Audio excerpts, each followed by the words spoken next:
La majorité des textes bibliques ne s'adressent pas à l'humanité, mais au peuple d'Israël. Les preuves de cette précision sur qui parle dans la Bible et à qui il s'adresse sont légion dans l'Ancien Testament. Les preuves sont légion. Voyons dans le Nouveau Testament pour éviter les discussions inutiles de la part de mes frères et sœurs chrétiens. Sans oublier que je suis moi-même un chrétien pur et dur. Preuve numéro 1. Matthieu 19, 7 à 8. Ils lui dirent: pourquoi donc Moïse a-t-il prescrit de donner une lettre de divorce à la femme lorsqu'on l'en renvoie?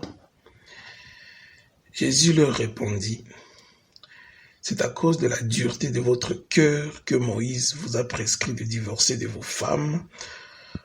Au commencement, ce n'était pas le cas. Fin de la citation. Les questions sont: 1. Moïse est-il Dieu? La réponse est non. 2. Sa prescription est-elle divine ou humaine? Elle est humaine. 3. Cela ne prouve-t-il pas que les textes bibliques contiennent des commandements humains? Si.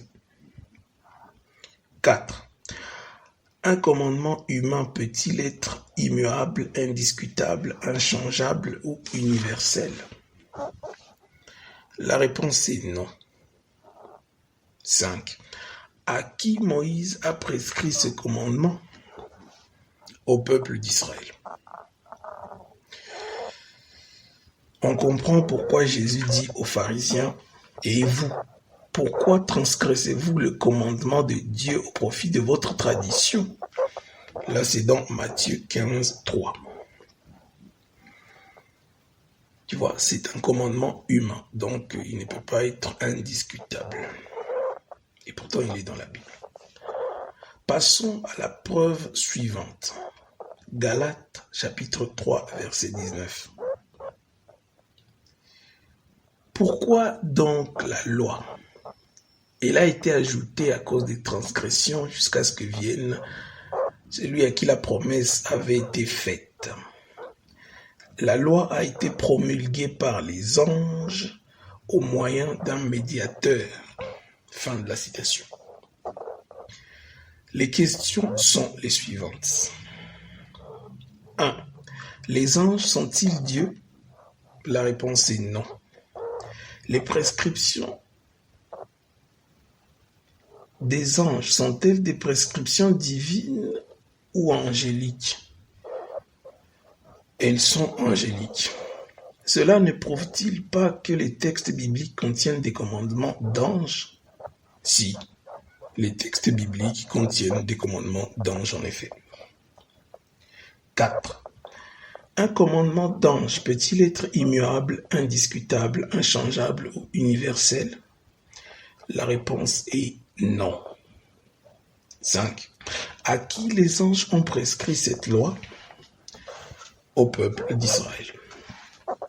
On comprend pourquoi l'apôtre Paul parle devant tous les chefs de l'Église primitive en ces termes.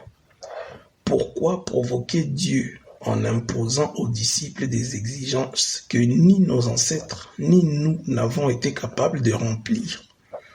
Là, c'est dans Actes des Apôtres 15, 10. Conclusion, on peut se passer d'un commandement humain ou angélique quand il n'est pas adéquat avec les bons fonctionnements de notre société ou de notre famille. Ce n'est pas parce que c'est biblique que c'est divin. Nous n'avons pas été faits pour ces textes puisque nous avons existé avant eux. C'est eux qui ont été faits pour nous et à cause de nous. C'est donc nous qui sommes maîtres de ces textes. C'est à nous de les interpréter selon la justice afin que chacun connaisse ses droits fondamentaux. Nous ne nous approprions donc plus des exigences qui à la base ne nous sont même pas adressés. Ouais, c'est ça.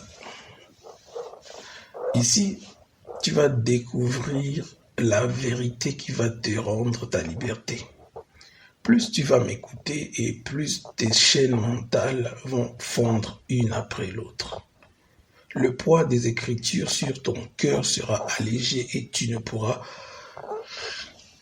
porter que le nécessaire, le fameux fardeau léger dont Jésus parle dans Matthieu 11, 28 à 30. Abonne-toi, suis-moi et ne me lâche surtout pas, car ça va chauffer.